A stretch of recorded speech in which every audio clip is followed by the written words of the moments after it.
Thanks, Addison. And just so folks know, I'm going to give council members, a couple more minutes to join us here as we get started. But it's been a little bit since we've met. I guess welcome to spring in New England. I hope everyone has their long sleeves on and their short sleeves for later. But since it's been a little while since we've met, I thought it might be worthwhile for us to go around. I know we have at least one new member, Jody, hello, who's joined our council for today's meeting. So before we dive into our agenda and our topics here, wondering if we could just do a quick spin around the screen here so folks can remind who's in the room. Sure, a lot of familiar faces. Glad to be back into this quarterly meeting cycle with you all as we head into fiscal year 25. But like I'd mentioned, Jody Jarvis has joined us from Combined Jewish Philanthropies, and it would be, I think, a good orientation, I think, for Jody to sort of hear who's in the room and to get to know all of you as a reminder as well. So just really quickly, what I might do is ask the person next to me on the screen to say hello and hand the ball over to the next person, and we'll move around the room. I'll try to do my best to make sure we catch everybody. And Jody, you happen to be right next to me, which is how I found you so quick. So if you wouldn't mind a quick introduction, that'd be great. Sure. Thanks, Chris. Hi, everyone. My name is Jody Jarvis. I work at Combined Jewish Philanthropies in Boston. We serve the greater Jewish community in Boston and beyond. My title is Senior Director of Family Engagement. So I work with all of our youngest families and members, 0 to 5, with our early childhood network of just over 40 centers across greater Boston. And I'm glad to be here.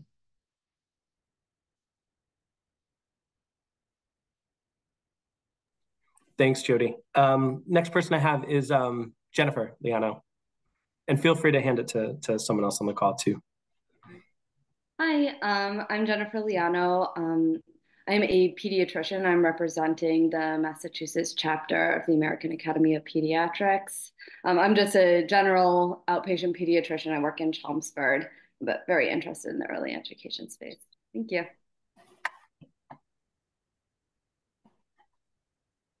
Great. Colleen O'Brien. Hi, I'm Colleen O'Brien. I'm the Program Director for Behavioral Health Network's Early Intervention Programs in the Springfield and Holyoke area, and I'm representing the Massachusetts Early Intervention Consortium. Great, thank you. Patrick Stanton. Good morning, everyone. Patrick Stanton. I'm the Executive Director of the Massachusetts After School Partnership. I'll turn it over to Amanda, who's on my right. Good morning, everyone. My name is Amanda Danks, and I work for the American Institutes for Research, and I'm happy to be here with you all today. And I'll go ahead and pass it to my colleague, Maya. Hi, everyone. My name is Maya Escueda. I'm a researcher also at American Institutes for Research, working with Amanda and also Karen with EEC on cost modeling for childcare. So I'll pass it to Karen to introduce herself. Good morning, everyone. I'm Karen Manship, also a part of the American Institutes for Research team. I'm glad to be with you guys. I'll pass it to Hannah. Good morning. My name is Hannah Gebertensai. I'm the director and faculty at the Elliott Pearson Laboratory School at the Department of Child Study and Human Development at Tufts University. And I will pass it to Ashley. Good morning, everyone. I'm Ashley White. I'm the research director at EEC. And I will pass it to Myra. Have you gone? Hello, good morning, everyone. I'm Myra Rosado. I'm the VP of Business Development for Nurturing Early Education. I'm here on behalf of our president and CEO, Laura Peril. I oversee all the family childcare, enrollment, and our food program. Thank you. I'll pass it off to Amy. There's probably multiple Amy's, so I'll go first. Amy Checkaway, I'm Senior Associate Commissioner for Policy Research and Data Analytics at EEC. and I will pass it to the other Amy, or at least there might be actually, oh, Amy Whitehead-Plow. I'll pass it to you. Thanks so much, Amy. I'm Amy Whitehead-Plow, and although I work at the Department of Early Education and Care, I'm a member of the Advisory Council through my role as Head Start Collaboration Office Director. And I'll throw it over to Jen Aldworth. Happy Friday, Junior, everyone. Jen Aldworth. I'm a club kid who is honored to be the executive director of the Massachusetts Alliance of Boys and Girls Clubs. And I have the opportunity to work with our 40 organizations with 64 sites across the Commonwealth. And I will turn it over to Carol. Oh, Carol, you're muted. So I say, thank you. I'm Carol Rubin. I'm the Massachusetts State Director for Parent Child Plus, which is a home visiting early literacy school readiness program.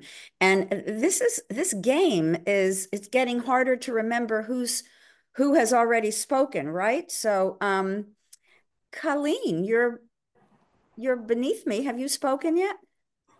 You have? Oh no. I'll help you out, Carol. No sweat. Kate Barron. Thank you. You bet. Hi, I'm Kate Barrand. I actually am the president and CEO of Horizons for Homeless Children. Beth Ann. Good morning. I'm Beth Ann Strollo. I'm the CEO of Quincy Community Action Programs, and I represent the Massachusetts Association for Community Action Programs on the Advisory Council. And I'll turn it to Michelle. Thanks. I'm Caroline Muth. I'm the Executive Director of the Massachusetts Head Start Association. I'm going to let Chris do the calling. You got it. Heidi Kaufman. Good morning. I'm Heidi Kaufman. I'm the Executive Director of Education at the Metro West YMCA, so we're based mostly in the Framingham and surrounding areas. And I am going to pass it off to, I think, Kim. I don't think you've gone. Hi, I'm Kim Dion. I'm the Assistant Vice President for Seven Hills Child Care Resources, and I'm here representing the Massachusetts Child Care Resource and Referral Network. Chris, I'm not sure who it should go to. Monique. Hi there, Monique Avila here, representing Dr. Kimberly Rigo, who is the owner of our Six Center site here in the New Bedford area, also representing MADCA. Thank you. Ed Lambert. Hi, Ed Lambert. I'm the Executive Director of the Massachusetts Business Alliance for Education. Let me see, Patrick, have you gone yet? You have. Kim? I think I scrolled to page 2, Ed. I think the last person on my list is Maddie from Rep Lewis's office. Hi, everyone. My name is Maddie. I am the Chief of Staff for Rep Jack Lewis, who is on the Advisory Council for the EEC. So I'm just here in his place today. He apologizes for not being able to be here. So. Thank you, Maddie. And thanks, everybody. And just to call out, Addison dropped in the chat, but if you wouldn't mind, we do have folks who tune into this who aren't in the panelists and may not see. So if you could just drop into the chat your name and affiliation too, that'd be great for folks to orient who are watching at home and might have missed people. Commissioner, I saw you joined. We just ran through introductions, and I think we're ready to jump off into the first meeting of FY25. Great. I heard that too. And also when you drop your name and your affiliation in the chat, can you make sure to check everyone, or the folks who aren't part of the panelist group won't get to see? Good morning, everyone. I am on location in Worcester today. And I just heard from I'm at the EEC regional office where they're hosting a new provider meeting in Spanish. And I think they said they're up at 40 before I came in here. So it's pretty exciting.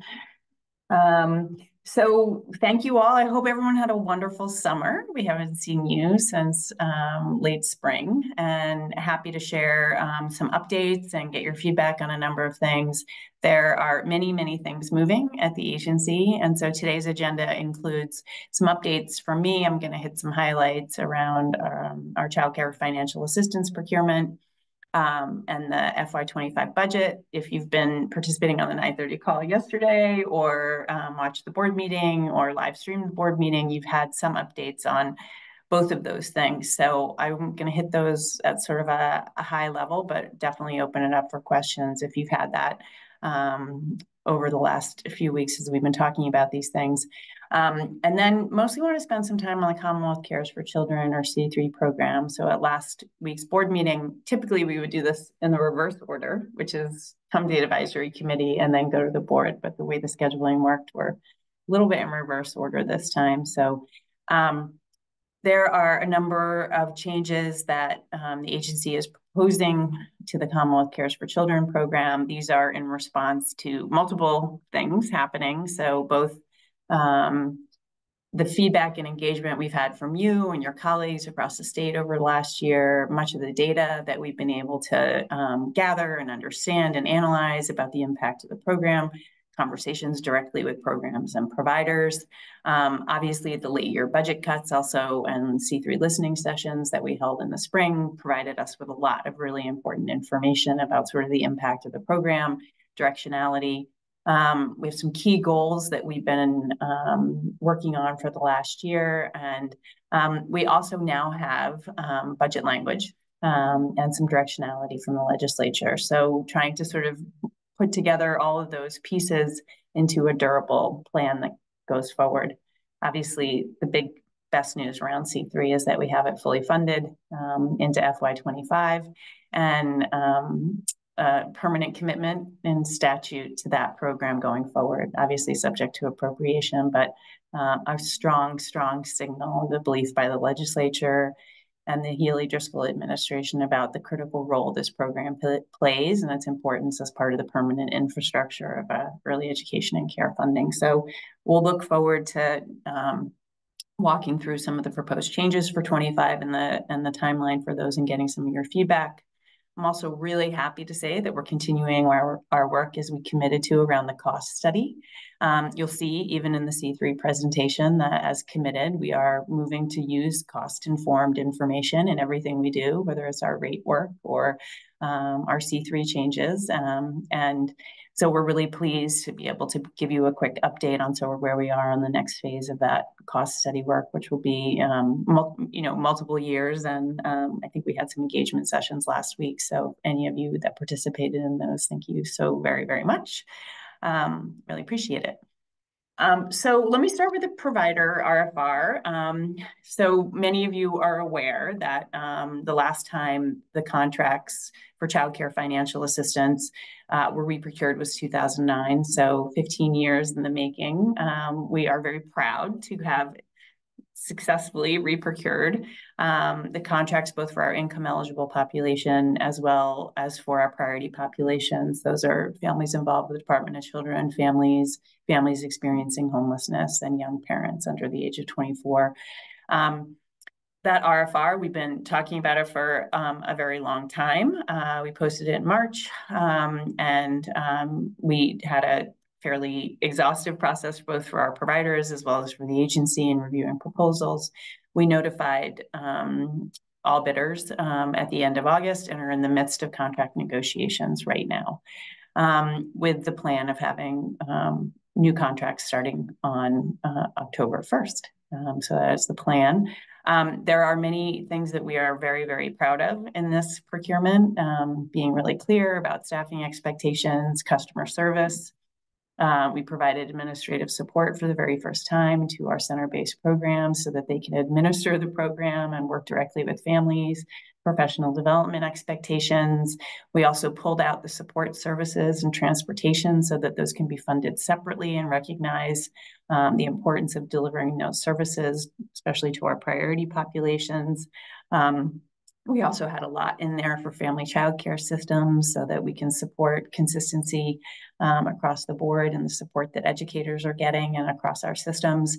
And it was imperfect. Things we didn't get to do through this procurement were any expansion.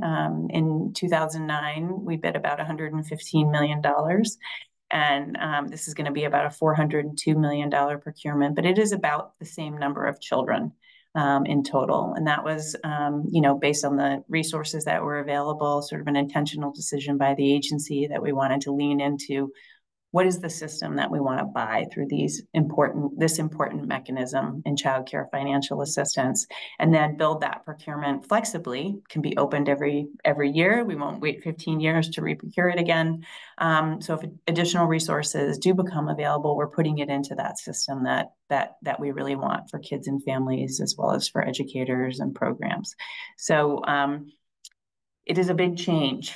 It also represents, I think, both in sort of the administrative side as well as the programmatic side, our continued commitment for modernizing the system, making it more dignified and respectful, and professionalizing it across the board for everyone who's interacting with our contracts. So we will be working very closely. We have 5 new family access coordinators assigned regionally, working with our family access and engagement team. Probably many of you have talked to them already, who will be really key in making sure that we're supporting implementation at the level and at the local level, and providing technical assistance in all aspects of the implementation of the contract. So thank you for those of you who bid and your commitment to working with us as we implement this new procurement going forward. I will stop there. Tyrese, are you on? Did I miss anything you want to add? She may be in a contract negotiation. I think she is, Commissioner. Okay. So let me just stop there and see, are there any questions or comments before we move on to talk about the FY25 budget? Or from the EEC team, anything I missed that I should have said? Beth Ann, go ahead. Question, Commissioner. Do you know, can you give us the number of slots funded compared to slots that were funded in FY24? In FY24? Yes, like right now. What? Yeah, I mean, we're in the middle of the contract. In 25. Sorry. We're in the middle of contract negotiations right now, so that number has not completely landed. So we will have details on that probably at least by the next board meeting, and certainly after the contracts have been negotiated. So I don't want to give a number, but I would say there are 3 different numbers that we've been looking at. What did we procure in 2009? So what were the number of seats that we procured by age, by region? What was utilization in 24, which, as many of you know, was driven by a no cap on the flex pool. So we had many existing providers that were well over 100%, sometimes over 200 or 300% of their existing contract allot. So there was what awards were done in 2009, the number of kids and seats. What utilization has been in FY24, really driven by our collective effort to get back up to pre-pandemic levels. Good job. We did that faster than we expected. So that utilization number. And then there's the new award number. And, it's moving around a lot. Often it's sort of in between those 2 numbers, the 2009 and the utilization, but it's definitely different than it was. I think overall, we're expecting to have bid for about the same number of seats that we did in 2009, with some shifting. We prioritized infant care, which is an incredible capacity need across the Commonwealth. People are aware, infant and toddler. So there will be some shifts and shifts in the providers, but we will have more details on that once the contract negotiations have been finalized. Okay, thank you. It would be great to see those numbers once it's all done. Absolutely. Thank you. Okay, I'm going to move on to the FY25 budget, if that's okay with folks. So I think most folks have had a chance to see either our presentation on the budget, or maybe some of you participated in the Mass Taxpayers Foundation presentation on the FY25 budget. Oh, we have slides. I didn't even realize we were going to do that. Okay. I'm happy to walk through the first slide and give a quick highlight, but I don't want to be too redundant because I know many of you have heard this before. So at the very high level, 1.5 billion, which is about a $20 million increase. But again, if anyone went back and had a chance to participate in the Mass Taxpayer Foundation or has been tracking us since 2020, it's really about a doubling of the overall state commitment to early education and care, about 125 increase since 2020. We will absolutely send the slides. And most of these come directly from the board meeting. I'm pretty sure we don't, except for the cost study ones. So, highlight of the budget is the $475 million in Commonwealth Cares for Children, which maintains level funding for that program from this existing year and codifies it in statute. On the child care financial assistance side, it's pretty complicated because it's funded out of multiple different funding line items. So you can't really do a total apples to apples. It does include $65 million, fully annualizing the rate increase from last year, in addition to a $20 million rate increase from this year. They are spread out over different line items. And the bottom line is that the amount of funding we have for child care financial assistance is about the same, actually just a tiny bit lower than we had in FY24, which means that we are working very hard to maintain the same level of services for kids who are already enrolled in the system, and expect that at this level of funding that we will maintain the voucher controls that are currently in place for going forward. And we have seen an uptick in the child care financial assistance wait list, about 26,000 families now on that wait list, and many of those sitting right at the top are early educators who are working in programs across the state with a priority on that list. We did receive level funding for the Commonwealth Preschool Partnership Initiative. Again, the governor had proposed a fairly significant increase in child care financial assistance, as well as an expansion of the Commonwealth Preschool Partnership Initiative that didn't actually end up in the final budget, but we were happy that we are going to be able to maintain. There was a number of CPPI communities, both gateway cities and rural communities, that came in last year that we'll be able to maintain our support for those that are in the planning phase. The other highlight I just want to talk about was the Career Pathways program, which saw a reduction of about $5 million. That is a partnership with our community colleges and Urban College. I think the intention was that the free community college that ended up in the final budget, yay for Massachusetts, that's awesome, would pick up some of the funding. And of course, we've been working closely with our partners at the community colleges and Irma College, and many of our early education and care, your staff, start programs or start higher education with 3 credits or 1 course, which wouldn't make them eligible. So we're looking very carefully at how we might make that program whole for this year to make sure any educators that have planned to enroll or in the enrollment process.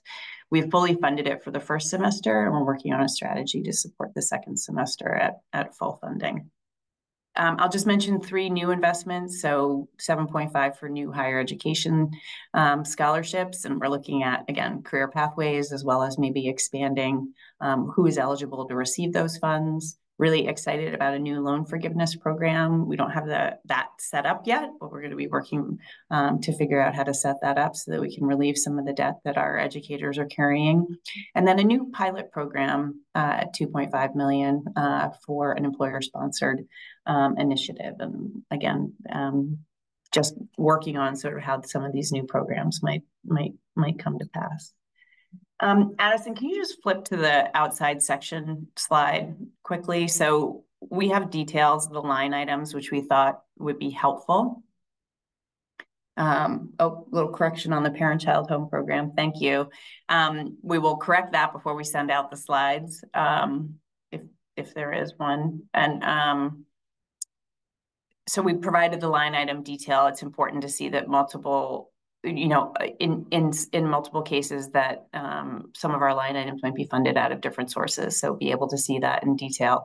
As many of you are aware, the budget includes both inside sections, which are line items that provide the funding, as well as guidance and direction to the agency on what's expected from the legislature in directing us in implementing those, as well as what are called outside sections, which are changes to statute.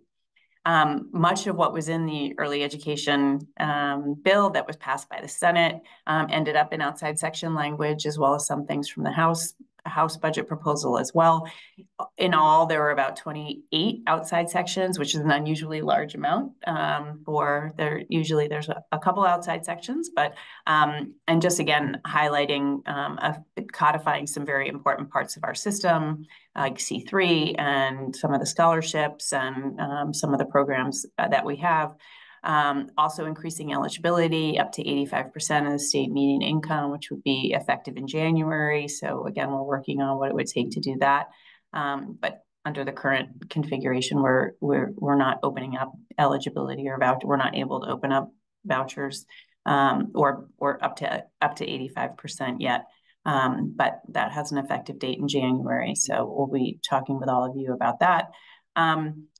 Couple of other highlights from the outside sections. Many of you are probably following that we used to have a statutory cap of 10 for family child care providers in terms of the group size of their programs.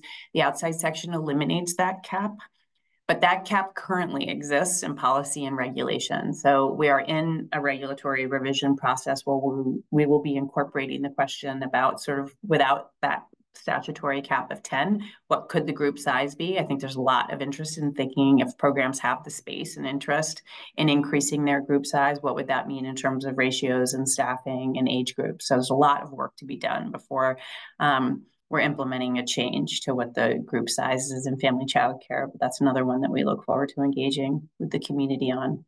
Two other quick things I'll just mention. One is the Data Advisory Commission, which is new for the agency. We will be working on convening that in first meeting in November, and that's to really work with the agency on data analysis and the use of data as we think about strategy and work going forward. So for any of you who are named on that, we look forward to working with that with you. And finally, the outside sections include about 14 new reporting requirements for the agency. So different things related to the career ladder, the income increase, lots of reporting requirements associated with C3 and other things. So we are incredibly grateful for the investment that this budget represents. We are excited about C3. We are unique among states in the country in the preservation of these funds for our system. We are the only state in the country that I am aware of that actually maintain the same level of funding as the federal COVID era stabilization funds. So very exciting. I think we are obviously in a watch area, worried about childcare financial assistance and the many families on the waiting list. And just from an administrative standpoint, obviously we are thrilled for the commitment by the legislature across these outside sections, and also those new reporting requirements do require time and capacity from staff. Okay, let me stop there on the budget. I just want to mention one other thing that we talked about at the board meeting. We welcomed 2 brand new board members. Very thrilled to have Dr. Kim Lucas joining the board from Northeastern University, not a stranger to any of you. Policy and practice. You can stop sharing for a second, Addison, so if we have some questions, if you don't mind.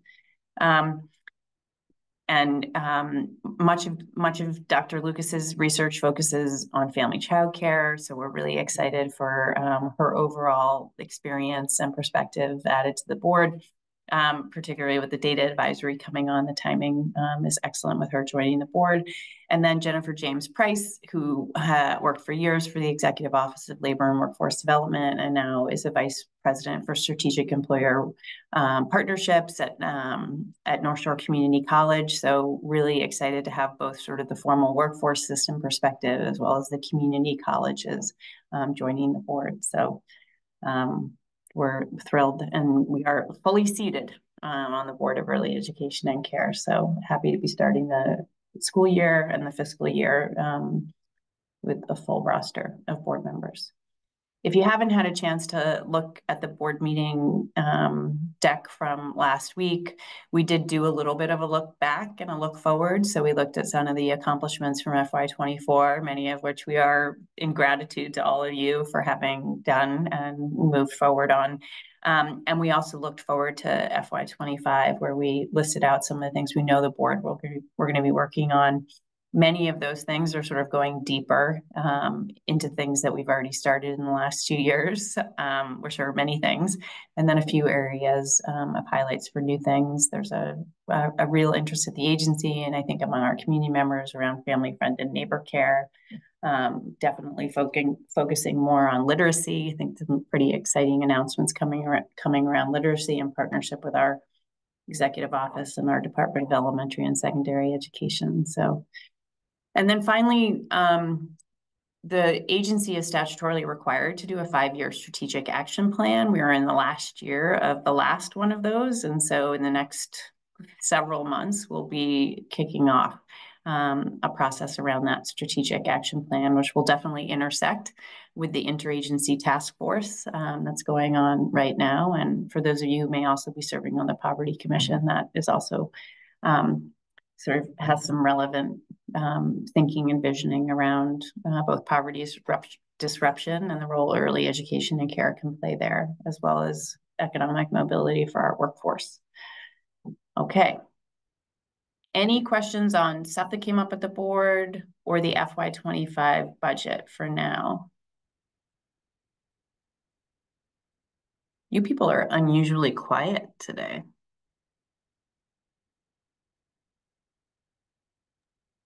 Amy, I think it's because MTF really explained everything so well earlier this week. Amy, I have a question. I'm not sure the question is, it's relevant to the budget, so I don't know that my question fits into this part of the meeting, but it concerns the common, the surtax and the additional money that we've been hearing about, and how those funds are going to be incorporated, added to the budget, and what that process will look like.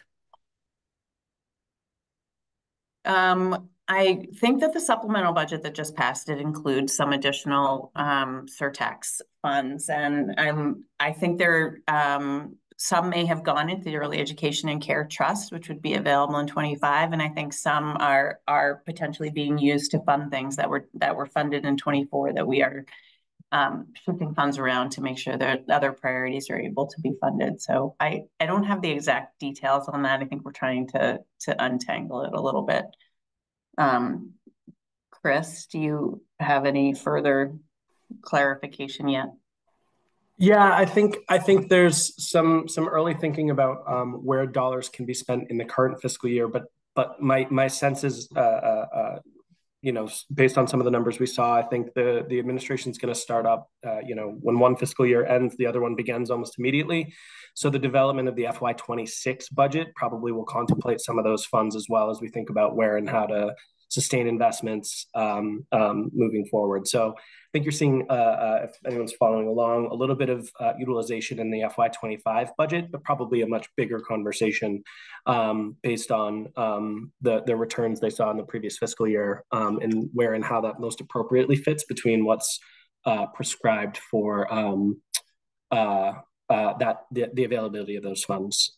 So I think more to come, but like the commissioner said, we're starting to see a little bit of investment from the excess revenue we had seen from the last fiscal year.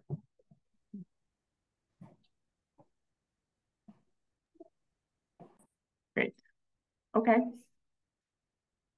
Okay, with that, I think I am going to turn it over to Jocelyn to walk us through FY25 proposed changes to C3. Thanks, everyone. Commissioner. Happy to able to talk about where we're going with C3 at this point, and also really thrilled with the budget, and happy for the opportunities that we have. You can go to the next slide, Addison.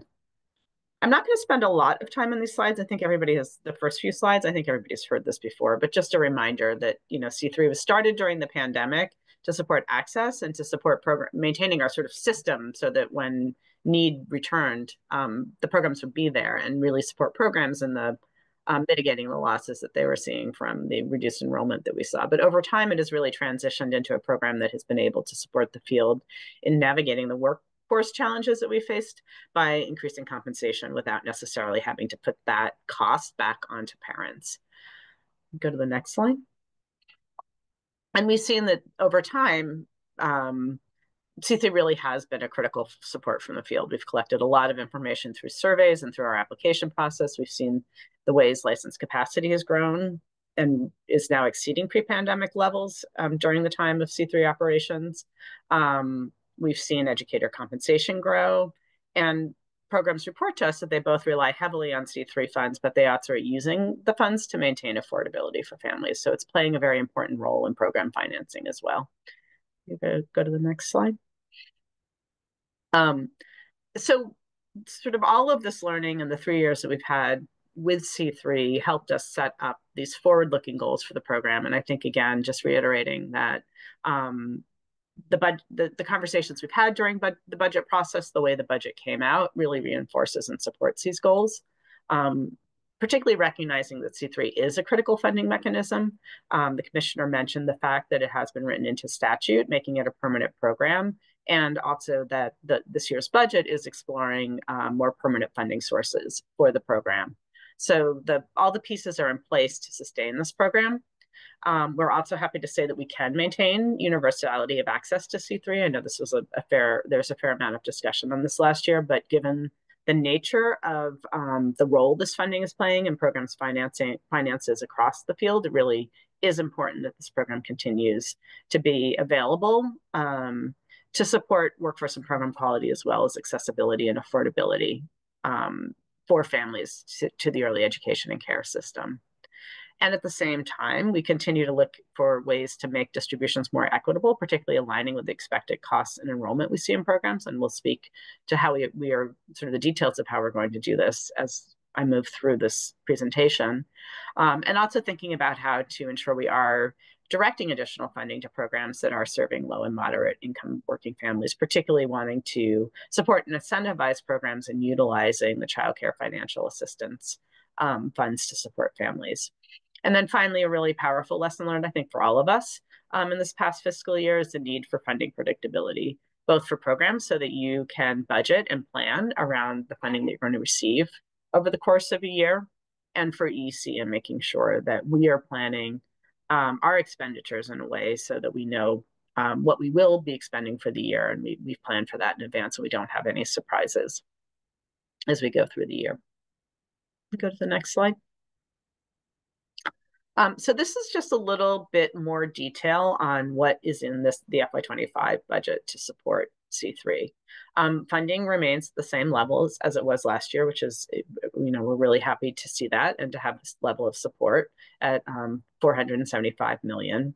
This is split across a few different budget lines and funding sources. So 3,1045 includes $300 million, and this is funded by both the EEC Affordability Fund that the commissioner mentioned, as well as potential iLottery funds.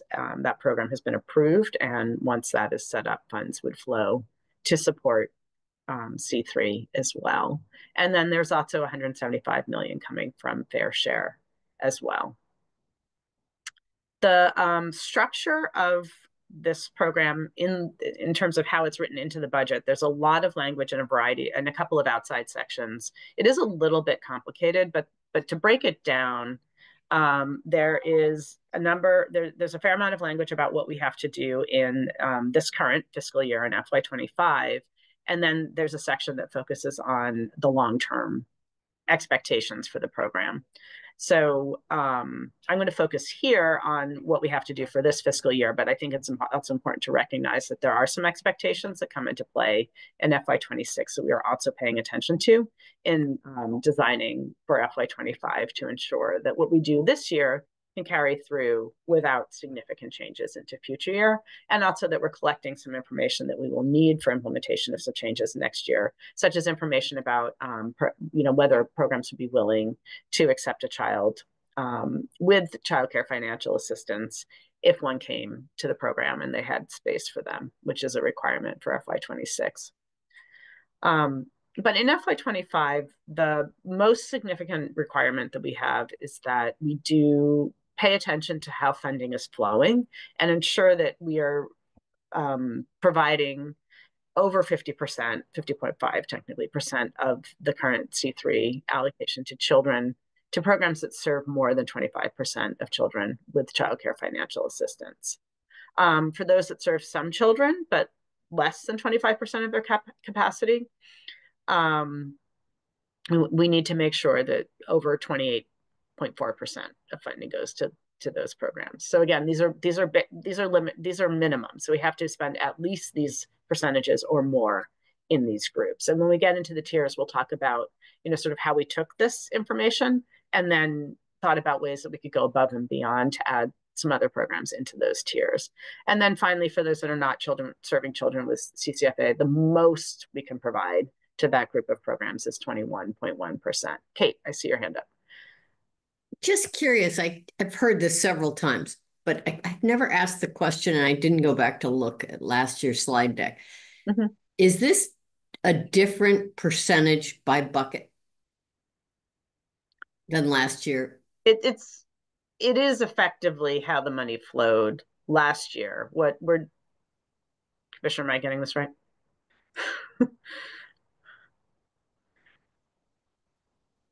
So it is based on. Are you talking about the source of funds or the tiers? I'm talking about the percent allocated to each tier. Yeah, I mean, we actually had 4 tiers so you'll remember the tiers really came in with those late year budget reductions in May and June. So they're new. We had 4 tiers, but in terms of the children served and the percent of children receiving child care financial assistance and the funds allocated for programs serving those percentages, they kind of roughly track to what was happening in May and June. Can I ask one other question? Maybe a little bit chippy on my part, but why was quite so much allocated to people not doing any CCFA kids? Is it just because the size of those organizations is, or the number of, it seems like a lot. Just asking. Yeah, I mean, I think you would have to ask the drafters that question. But there are a very large number of children in the overall system who are served by some of the programs that don't take child care financial assistance or don't have kids that are receiving that right now. So roughly sort of these percentages tracked. I think and just so you know, the language is not, I can't remember where I saw that, maybe it was in the MTF one, but for the first 2 categories, it's not less than, and for the for the final category, it's no more than. And they have to give us all the same data, right? Like of course. So everyone's going to do the same application and continue to recertify and continue to give us data. We'll get to this a little bit later too, but in 26, I think the language requires programs to either be willing or be taking children with child care financial assistance. So willing. Yeah. So we'll be sort of asking about that. So percentages may change, people's interest and willingness to participate may change as well.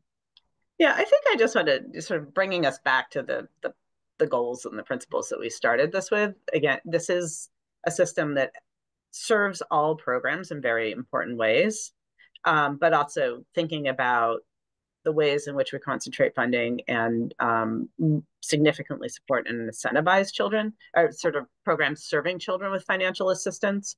And we'll get into some other characteristics that feel important as well to pay attention to, is also an important part of this. And obviously something that we would want to grow as well. Kim, I think you're next. Just wanted to flag that we did a orientation last night, and we had 13 programs that wanted to obtain a voucher agreement with us. And there was much more angst amongst those providers because of this. There was a lot of, we were really trying to lower the temperature about, why are we doing this? The wait list is shut down. We really tried to let people know that doesn't mean vouchers are shut down, that there's DCF and DTA. But obviously, we all know there's less kids flowing with the situation with the wait list. But there was just a lot, we had to spend a lot more time than we have in our previous orientations, kind of talking people down around this. Talking people down, sorry, Kim, I just wanted to understand like about because they're new to the voucher system and understanding it, or that there was going to be this requirement for C3, so they're anxious about that. When they can't, when there aren't necessarily kids, they can enroll. I think this was maybe a group that was more registering because of this. And why were they registering if there aren't kids available and it's not going to help them it wasn't people that were necessarily had kids waiting and really wanted to get a voucher agreement. They were registering because of this. Oh, getting out ahead of it. So that's really important. So thanks. It's good to know, Kim. Thank you for sharing that. And I do think we're going to see the number of voucher agreements going up. So Beth-Ann? Yeah. Yes, that wasn't going to be my question, but I will just echo what Kim is saying. What we are seeing on the R&R side is our voucher agreements are going up, and we've projected an even higher number to sign up for the coming year. But you know, that what Kim is describing is a concern. So it relates to the question I had on the no children receiving CCFA. You may have answered this and I missed it. Do they have to say that they are willing to take a subsidized child in order to We're going to ask them that question this year, but they do not have to say that this year. That is a requirement that comes into play next year. FY 26. Okay. Yep. Okay. So there's effectively, we have a year to get people used to the idea and transition to that expectation. And do you see in FY 24 and do you expect for FY 25 that about 21% of that total 475 million will go to providers without subsidized children? So in FY 25, that is a requirement. We have to, that is how we have to structure our funding. You have to. And this was part of the legislative process, correct? That's what the only thing that currently continues into FY 26 is that top requirement of more than 50% going to sort of that list of programs. And I realized I didn't call out low income and at-risk children, and Head Start programs are also included in that category. Yeah. All right. So, okay. Thank you. Yep. Sorry, I'm just reading Heidi's comment. It seems that there are programs that accept CCFA children with an active voucher agreement, but do not happen to have children on CCFA enrolled based on family choice. This is different than programs that do not have a voucher agreement. Yes, there are programs that have a voucher agreement, but do not currently have children enrolled in them. And these funding tiers, I should move on because the way we structured the formula tiers is overlaps with this, but we take advantage of the fact that we can put more money into some of the tiers, and so we do include some other things as well in that structure. But Heidi, I think your point that people who are willing to take a childcare with childcare financial systems who may just not have one enrolled right now, or maybe are signing voucher agreements and are willing to take kids is different than somebody who's not willing to take a child with that. And you know, I think that'll be part of the conversation over the next year for sure. Just wanted Heidi to know we hear that distinction. Yep. And then the other requirement that we have for this year is that we do have a requirement that we cap grant funding for the year to for-profit providers that have more than 10 sites in Massachusetts. Anybody that falls into that category is not able to receive more than 1% of the total C3 funding per this requirement, and that we do have, the commissioner does have the ability to grant a waiver. I'll get into the details on this, but it affects not a small number of providers because these are very large organizations, but a small number of organizations. So we are making a final decision about how to handle this, and we'll work with those organizations individually. You go to the next slide. So this is the basic structure of the formula. It does remain the same as it has been, except that what is in each of these boxes has changed. So I'm going to walk through at a high level here, and then in the next couple of slides, I'll get into the details of each of these pieces. We continue to base payments on license capacity, and for FCC educators, that it remains set at 10, as it has been in the past. The difference here, though, is that per budget language. This is also a requirement for FY25 that I neglected to call out in the last slide. We do need to base payment, at least in part, on enrollment. So what we have established is if you are fully enrolled, you would receive your full license capacity. But if over the course of the past year, your average annual enrollment shows that a program is significantly under-enrolled, we would prorate the payment.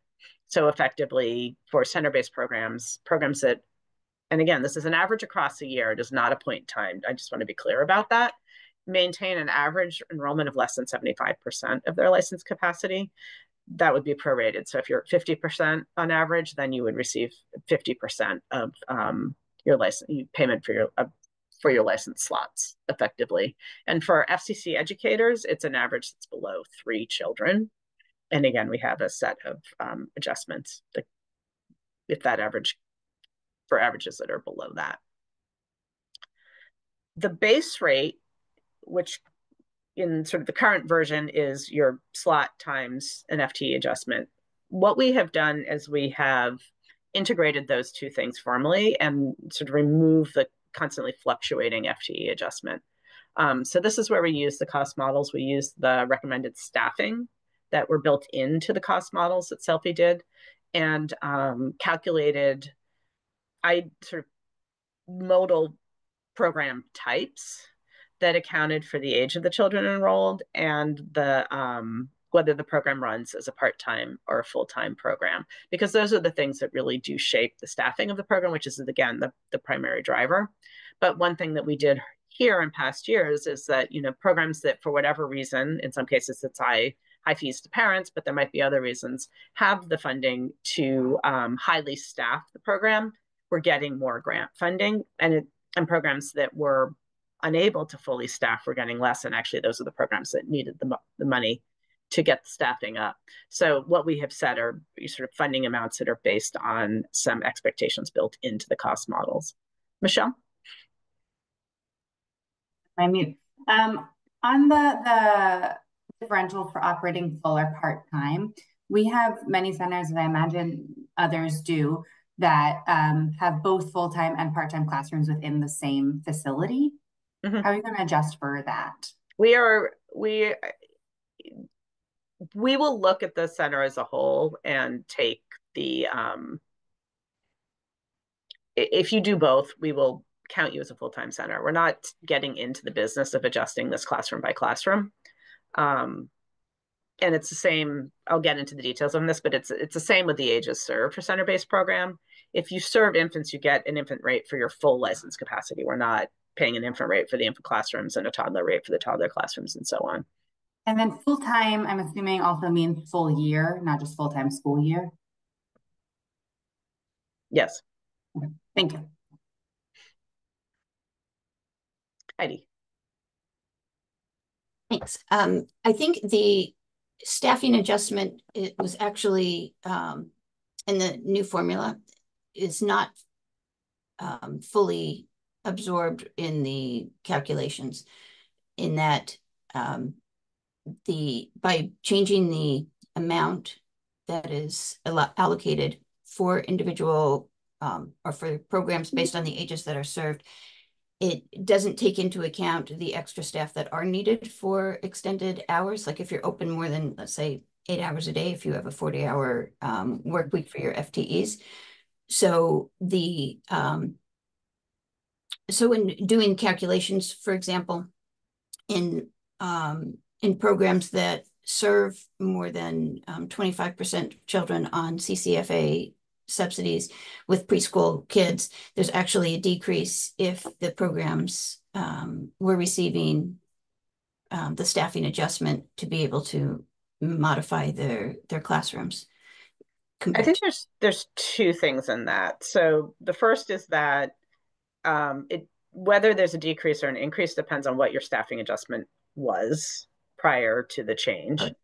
And certainly for programs that we're reporting, like we're hitting the cap at 3, there is likely for most instances to be an adjustment.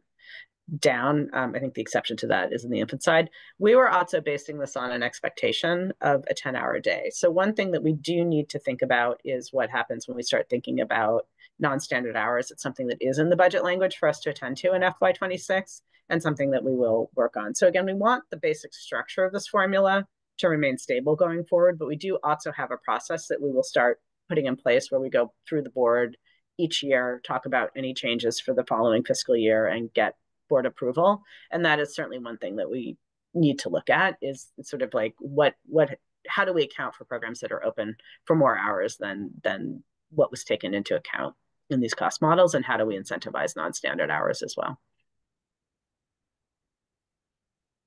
Okay. And then the equity adjustment is based on tiers that, it's sort of, currently we have a slightly duplicative structure, and that you have equity adjustments that are based on where the program is located and the SVI of the community, as well as the percentage is a percent of program with children with CCFA enrolled. And then also from May and June on, we've created this tier structure based on also CCFA enrollment. We've just integrated it all into a tiered equity adjustment structure that recognizes a number of important characteristics. And I'll walk through the details of that in a minute. Can you go to the next slide? So just to reiterate, these are the base rates for different program types. And I realize I neglected to call out the ways in which family childcare is different than center-based. So I think I'll start there. The one thing is to recognize is that our licensing regulations set significant limitations on the ages that FCC educators can serve at any one point in time. And the cost models that we ran recognize that really it's the program as a whole and the size of the program, and whether the program has an assistant working that really structures the costs of the program. So we are effectively maintaining the adjustment for the assistant that we currently have, but we do add in an adjustment for full and part-time programs for FCC programs. And again, in center-based, the rates are based on the youngest age served and whether the program is full or part-time. Go to the next slide. So here are here's the math of the formula. This is basically one long equation. You have license capacity on the left, multiplied by the base rate, multiplied by the equity adjustment. And the details of the numbers are in this slide. So the starting place, again, is license capacity with the adjustments by enrollment that I spoke about. And you will get, these slides are available on our website from our board meeting. I'm assuming we'll send these out. There is a note at the bottom of the slide that outlines the details of how that enrollment adjustment works. Also, sorry, Jocelyn, just mentioning that we do have C3 listening sessions planned starting next week. So I don't know if Eugenia is on, or Addison can drop in. That information on those sessions went out yesterday. We can put it in the chat so everyone has it. So that will be another opportunity to kind of like dig in. Oh, thanks, Eugenia. So not the same as knowing exactly what it's going to mean for individual programs, which I know is what folks are eager for. And Jocelyn will get to the timeline later, but it will be a chance to kind of, and because we won't necessarily run out of time today, but there are additional opportunities to kind of like work this over and talk to the team about it starting next week. Thank you. So you can see the base rates here and how they play out across part and full-time programs for center-based serving as the youngest age group served, different ages, and for family childcare, part and full-time, different levels of staffing. And the inputs on the staffing for the FCC educators remains the same as what educators have been doing. So there really shouldn't, no one should feel like there's a significant change in that process. And these are the tiers that we've put in place to structure the equity adjustment, and the numbers on the right-hand side show what the multiplier is for each of these tiers. So at the highest tier, where the payment is multiplied times 3, you have all programs that serve 25% more of their capacity with children receiving CCFA, Head Start programs, or programs that are located in a very low opportunity area. So we've done a lot of thinking about the social vulnerability index that we had been using the equity adjustment, which was a public health metric, and it made a lot of sense during the pandemic. But the Child Opportunity Index is much more focused on the extent to which families and children have access to resources in their community, and seems better aligned at this point to the type of work that we were doing. So we are shifting to using that metric and then counting programs that are located based on that index in a very low opportunity area. So also just calling out, it's sort of a reversal of the scoring. High was what got you an equity adjustment in SBI. For COI, it's low. I think we'll get used to it. And it feels like the right direction to go in, but we do have to get used to new language. At the second tier, and this will receive a multiplier of 2.5. This is for programs serving at least one child and up to 24% of their capacity with CCFA, children with CCFA. And then we added in another opportunity because this is something we heard a fair amount in the listening sessions that we went out to, and I think connects to what you were saying too, Heidi, is that there are many programs out there that are looking for ways to serve low-income families, recognizing that not every family can receive a voucher. Many families that are eligible might not be able to get one right at this moment in time. And there are other reasons why families might not be eligible for a voucher, but still struggle to pay the costs of childcare. And we've heard from the field that there are many different ways that programs support these families. So we have included the opportunity for everyone applying to tell us about the types of scholarship support that are provided to families, and identify how many families in the program pay less than 50% of tuition.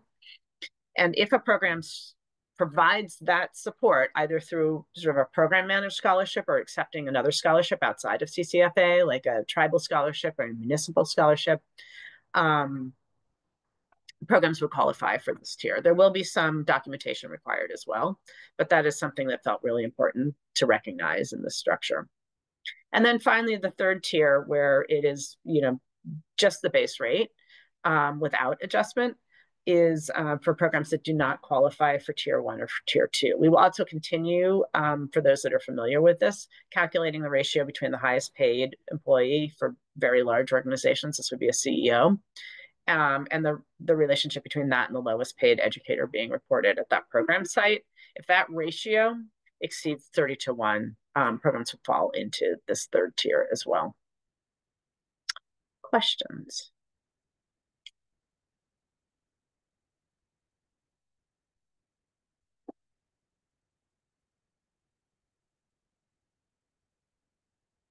I'm just going to wait a minute because I think there's a lot to process here and I don't want to move too quickly. Patrick. Hi, thank you. Quick question about the scholarship piece. So just to clarify, a program that is, let's say, an after-school program that doesn't accept CCFA, but does provide some sort of scholarship base for the students, whether it's free, like above 50% would be eligible for those 2.5. Is that correct? Yes, if 25% of your licensed capacity receives a scholarship that allows them to pay less than 50% of tuition. I mean, basically, we don't know what this world looks like. So we're going to collect a lot of information, but it seemed like just make a benchmark around what the scholarships are accomplishing for families and use that to structure access to this tier. Right. And I know a lot of it could include staff too. So I mean, this was really based on feedback we received from all of you, that there are many programs out there that are either fundraising for private scholarships or cross-subsidizing from other parts of their programs to make sure that, there's tuition assistance for families and staff. So this is a new area. So we're going to be collecting data and trying to understand how to document it. So we will ask for a little grace that we don't have it all figured out, but we will over time be able to understand how to set the right benchmarks and how to ensure the documentation of what's happening. No, and I appreciate that flexibility because so many after-school programs do various things to get that tuition level, right? Whether it's grants, state grants, whatever it may be. So yeah, thank you. Mm-hmm.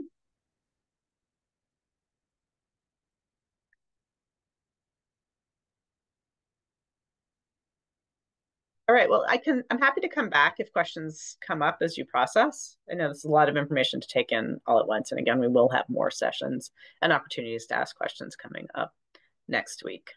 So you can go to the next slide. think just recapping where we are on the 1% cap. This is part of the FY25 budget.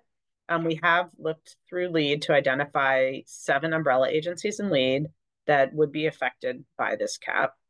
And we are just developing our strategy to implement this requirement. One thing that I will call out here that is important to know, we do not, in LEAD, franchises are treated as independent businesses. We do not have any way of connecting with the franchisor as an umbrella, and that isn't really how the business is structured. They are structured as independent entities that are paying effectively a licensing fee to the owner of the license.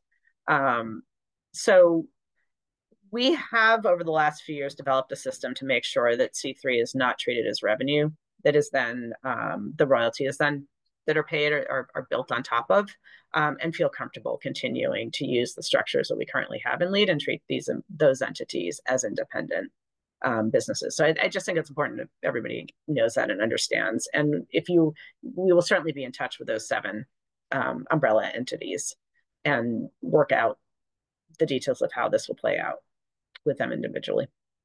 Go to the next slide. So this is a summary of everything we are doing. I'm not going to repeat anything that I've said. I think that I've covered all of these, but I'm just going to look through quickly, but it is in the slide to recap and highlight everything that we have been doing. The one thing that I don't think fully called out, and I'll talk about it again in the next slide, but I also want to call it out here, is actually there are a couple of things here. We are setting C3 payments based on the information that we will be getting in the November application. So the payments will be consistent for everybody for the rest of the fiscal year. I think this will help all of you in budgeting, and it will help us in budgeting as well, and I think address some of the fluctuations that we've been experiencing. We have now instituted a policy whereby a newly licensed program does not automatically come into C3, that every quarter we provide that opportunity to programs. And this does, well, we have so far and continue to, on a quarterly basis, open C3 up to newly licensed programs. We do reserve the right to pause that if we find that we are in a position of spending our money faster than expected. And we are also going to maintain quarterly deadlines for recertification. Even though the grant award is set, we will continue monthly recertifications because we do need to get the ongoing enrollment from programs monthly. We need programs to attest that they are open, they're still serving children, they're still eligible for C3 on those basic characteristics. But it will be a much simpler process. We're removing a lot of the questions that have been in there, just sort of focusing in on the things that we do need to collect month to month for the grant. Go to the next slide. So this is how this will play out over the next few months. Currently, we are doing what we're doing right now. We're in the process of finalizing the formula and the application process and getting feedback on that. We continue to pay programs based on the funding tiers that we've been using since May. And we continue this quarterly process of admitting new programs, which we do expect to sustain through this fiscal year. In October, your application will remain the same. The funding structure remains the same as it has been since May, but we are going to add some questions to the application to collect the information that we don't currently have and will need for the new formula. And as part of that process, we will let you know what are the what our records show are the inputs to the new formula and an estimate of how much you can expect your monthly award to be if what you submit in November remains the same as what you put in October. To be clear, no payments will be based on the information submitted in October. This is an opportunity to introduce to everybody what will be expected, give everybody a trial run and in putting the information in, give us some information about, we estimated a number of characteristics when we cost this out. So it gives us a chance to check our estimates. And it gives us the opportunity to just help everybody understand what this grant structure looks like, how it works in the application, and what it means for each individual program. Then in November, we will launch the revised application. And this is where all the information that you put in the November application, and you will re-enter everything so we know we're getting new and accurate information. your grant award will be set based on that information for the rest of the fiscal year. But as I said before, we will continue quarterly recertifications with a much shortened application, just focused on the attestations and some of the basic information that we do need to collect to support the annual enrollment averages that we need to generate to support payments for next year. Questions on the timeline or anything else that you've thought of now that you've had a chance to process? Jocelyn, just clarification. So the new payments are estimated to start in January? They will start in November. November. Okay. Thank you. Yep.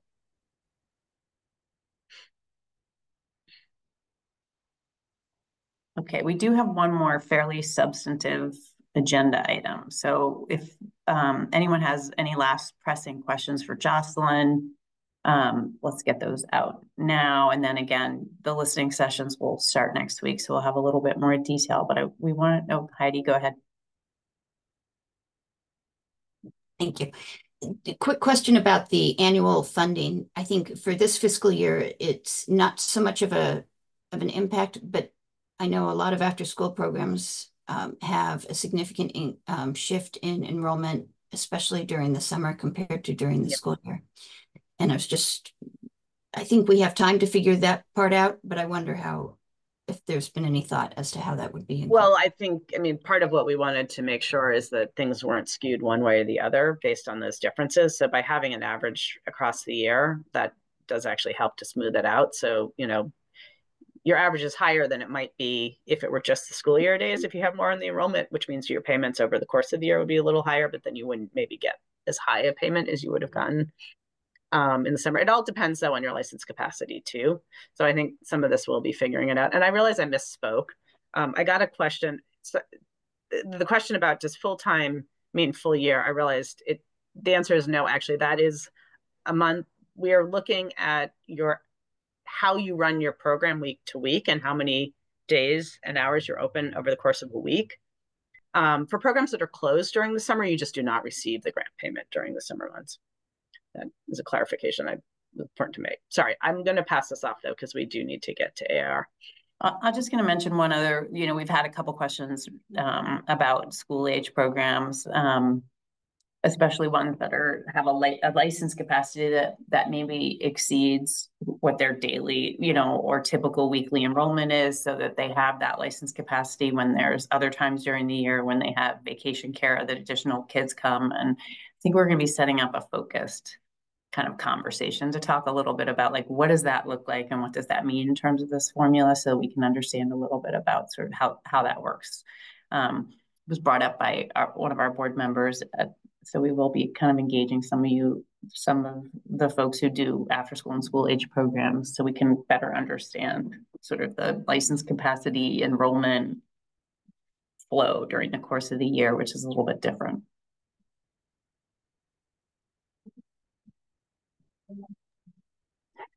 Eugenia on it as usual. So again, this is a program in transition. We're transitioning from federal era COVID. We're transitioning from sort of the last couple of years into, and I just want to take a second to recognize the team at EEC who's been trying to thread about 17 different needles between sort of where we were headed, what the legislatures asked us for, what they've asked us for to do in 26 with this program, what they've asked us to do in 25 for this program. And we appreciate that the level of change creates unpredictability and instability for you all, for us, as we go forward. You're trying to put these funds into salaries, which is what we want. I think we are in the process of trying to find what could be really a durable structure for this program. And I don't think we're going to land on it in 25, but I hope in 26 and going forward, and in collaboration with all of you, we will get something more set and predictable, and folks will know what it means for them going forward. So I think we have to recognize we're still in transition with this program. But again, I'll go back to what I said at the beginning. We are fortunate in Massachusetts that we're having this conversation. Most states had a conversation about how to cut the dollars out of their programs and what that was going to look like.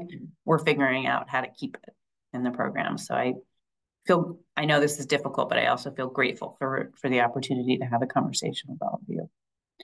Okay, let's move on to the cost study, and we'll look forward to having additional conversations on the school age side, as well as for everyone during those listening sessions. Thank you, Jocelyn, and thank you to Adrian Murphy and Ashley and Ellen Song and Amy Checkaway and the rest of the team that's been kind of running different scenarios to try and figure out how to make sure we're in compliance and as responsive to what we've heard from the field as possible.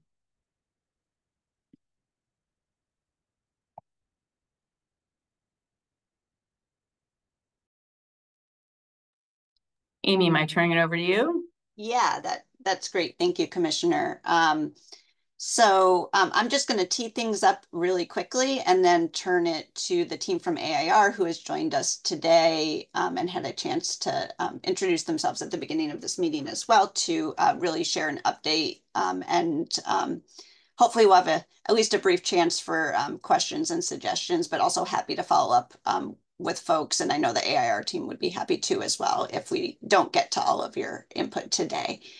So as I think many of you know, over the past couple of years, EEC has been working to really try to better understand the cost of providing early education and care. In January, we received official approval. We're one of the first states in the country, in fact, to use a cost-based methodology to build on work that we started last year to inform our child care financial assistance rates and other agency investments moving forward. And we're really pleased to be partnering with the American Institutes for Research and a great team there who has a lot of experience in this area to lead the next stage of our cost research and to do a thorough review and update of the cost models that we have already developed and been using, really to both identify improvements to these models and also to make sure they're updated to reflect 2024 costs.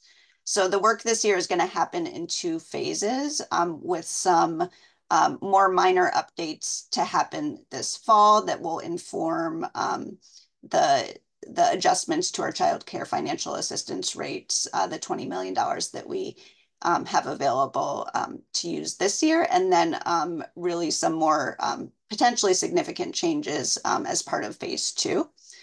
And just want to say, and I know want to thank actually many of you who have also been engaging in some listening sessions with AIR, that a really important part of this work is engaging with the field and key stakeholders just to make sure that we get input on both the methodology that's being used and also get reactions to once we have dollars coming out of these models to the outputs. So the purpose of today's presentation is really the beginning. It's for AIR to share their plans for this year for updating the cost models so everyone's aware of what they're working on and what EEC is engaged in. And for you to have a chance to, again, share suggestions or ideas, but there will be additional opportunities for engaging with the Advisory Council and with folks in the field at large as the months continue. So I'm going to turn it over to Amanda Danks, who is leading the team from AIR. And Amanda, looks like you have about 12 minutes. So you'll have to do sort of a speedy version, but again, this is just the beginning and hopefully folks will get a sense of what we're working on and we can come back with updates in the months ahead. Sure. Thank you, Amy. And you covered quite a bit of what I was going to anyway, so that's perfect. So like Amy said, my name is Amanda Danks. I work at the American Institutes for Research, and I'm excited to be working with Massachusetts EEC on this exciting cost model. On the next slide, just real quickly, I wanted to introduce some other team members that we have. The slide that has some pictures of individuals. We do have Karen Manship, who is on the call today, who is our Quality Assurance and Senior Advisor. Also, Ebony Howard, who is involved with other work with EEC, is also one of our consultants for this project. And so, you know, just kind of wanted to share the leadership of this work and just show the experience that we have. We're also joined today with Maya Escueda, who is our cost model lead, who's been feverishly working to get the cost model wrapped up for this first phase. So on the next slide, you'll see some of the key context that Amy already covered. Just nationally, there really is a recognition that market rates are not the best method to assign or to define what subsidy rates should be, because we know that market rates or the tuition that providers charge is often based on what families can afford, not necessarily what it costs. And so what you see here is kind of just an outline of what Amy talked about, and how EEC is now partnered with AIR to update those cost models. And so on the next slide, just a real quick overview of what a cost model is. Our goal is to estimate the per child cost to operate a typical child care program. So a cost model is not going to produce the same as what, that tuition rate or what programs charge. It's not a budget. We know that a budget is often a plan and plans change. It's not an expenditure report because we know often what's spent does not reflect the true value of all the resources that go into providing childcare. So things like donated time, resources, and space. So some example of cost model inputs, as you all know, we cannot provide quality childcare without the amazing staff that you all have. We need a place to do it, so facilities and of course materials and equipment. Our goal with our cost models is to produce a per child cost estimate by setting, so meeting centers or family child care programs by region, age, and also other program characteristics. So the next slide is just a really simple example of what a cost model might look like, just kind of showing how, we are thinking about centers and family child care programs differently. We are thinking about each individual input down the bottom. And this just shows some of those inputs that we just discussed. And so just moving on quickly to the study goals. Of course, as Amy described, our goal is to update, refine, and expand the cost models. And a key piece of that, if we could go 2 slides forward, is to engage programs and other audiences like yourselves throughout the project to make sure that we are developing cost models that represent the reality that programs across the state are experiencing. I think a key important piece of any research is making sure that we're producing reports that meet the needs of our clients, so the needs of EEC, but also findings that can be disseminated across a broad audience and accessible. The next slide outlines the timeline that Amy discussed. So we developed a work plan earlier this summer. The phase 1 wraps up in just a few weeks, and then phase 2 will kick off from there and wrap up in June. So on the next slide, you can just see a little graphic that kind of explains all of the data collection and activities that are going to go into estimating that per child cost. Of course, engaging you all, analyzing existing data, reviewing the existing cost model and other administrative data that you all have, but also additional data. And that comes in the form of the additional C3 items that many of you have seen, program interviews, listening sessions. And the foundation of all of this is a collaboration with EEC. We want to make sure that we're understanding the needs of the state and producing things that are helpful. So on the next slide, just to summarize, the 2 cost models that we're going to be making, one is the cost of current care and one is the cost of aspirational care. So the cost of current care is basically the value of all the resources that are used right now today to provide childcare. The cost of aspirational care is estimating the per child cost of all of the resources that would be needed to provide that ideal or aspirational level of care. And so by having these 2 cost models, it provides Massachusetts with some really good information about what's happening now, where do we want to go, and what that might cost. On the next slide, you can see some example of some cost model inputs that we've discussed. When we think about staff compensation, we're not just talking about their hourly wage or their annual wage, but we're also thinking about benefits, including things like healthcare, paid time off, professional development opportunities. Of course, materials and equipment, we know that food costs have gone up, the cost of rent has gone up. We want to make sure that all of that is included in the cost model and representative of what programs are experiencing. And of course, we want to be sure that we're representing the services that children across Massachusetts need. So thinking about children with special needs, children who might need non-traditional hours of care, so like that evening, overnight, and weekend care. And then, of course, the cost model is also going to represent revenue. So we want to give you a project update. So we first completed a thorough review of the existing cost model, its inputs, and the documented assumptions. We discussed all of those inputs with EEC and made some recommendations around the main inputs. This includes things like salary, facilities, and things like that. We added some additional items to the August C3 survey And so we were working on using those data to update the cost model for not just this first round, but also in the second round.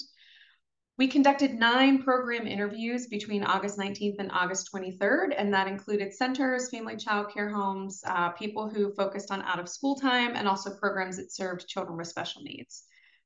We did 3 listening sessions, so some of you have probably already heard a lot of this, so thank you for sticking through it again.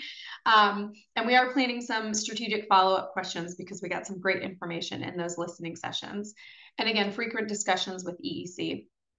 At this moment right now, we are finalizing the cost model for round 1 and the associated memo that's kind of going to describe all of the updates that we provided. And so on the next slide, you can see some of those examples. So with staff wages, for example, we use C3 application data, but also supplemented with the C3 survey items where there were some missing data. For benefits, we updated the prices of benefits and also maintained the current benefits that are in the 2022 model. But in phase 2, we will be thinking more, using some of the data that we have collected through that C3 survey, we will be thinking more about how to change the benefits. Facilities, we've updated both the centers and the family child care models using the PCQC, or the Provider Cost of Quality Calculator, and then added some regional adjustments to make sure that we're representing what Massachusetts providers are experiencing. And then a last example is just some of these other things. So like materials, equipment, curricular supplies, food, things like that. We looked at every single price that was in the 2022 cost model and updated it to reflect a 2024 price so that we could provide a more accurate estimate of cost. So on the next slide, just looking ahead to phase 2, we are going to be exploring program size. So thinking about how to use enrollment data to represent variation in program size within the model. Thinking more carefully about staffing composition and compensation. So what does the staffing ratio look like? And then also what do we think is a fair wage to put into the cost model? Facilities, so not just exploring the increase in price, because we all know that that is a reality, but also thinking about other facility characteristics that might be needed to meet child's needs, including things like increased facility size. Margin is another thing that we're looking into for phase 2. So margin, profit margin, reserves, I think there are several terms for this. So the phase 1 model is going to retain that 5% margin, but in phase 2, we're going to look at including a margin based more on nationally representative data. And that comes from sources that provide bank loans for childcare providers. So we're excited to dive more into that. So on the next slide, again, we are going to continue to refine the cost models. In November, the cost model, the finalized cost model for phase 1 will be presented to the board, and it will inform FY25 childcare financial assistance rates. In phase 2, you will all probably hear from us again, so please stay tuned either in a group listening session or in separate follow-up conversations. And so just on this last slide, I do have the chat open, so in whatever way you want to participate, please do, but I would just love to hear what some key priorities are that you all think we should keep in mind throughout this project, and if there are any questions that we can answer about the development of cost models.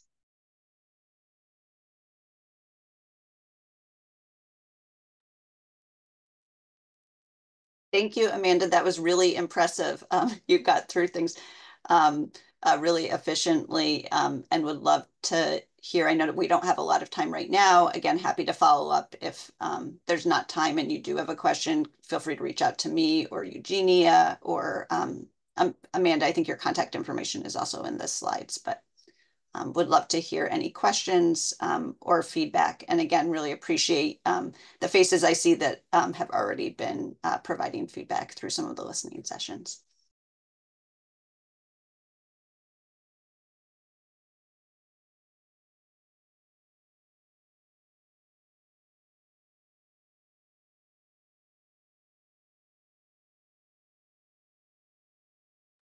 That was impressive, 1129.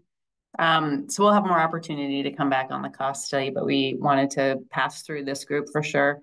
Any pressing thoughts for Amanda or Amy or the AIR team at this juncture? We will come back to you. We will be presenting to the board. We will continue to engage.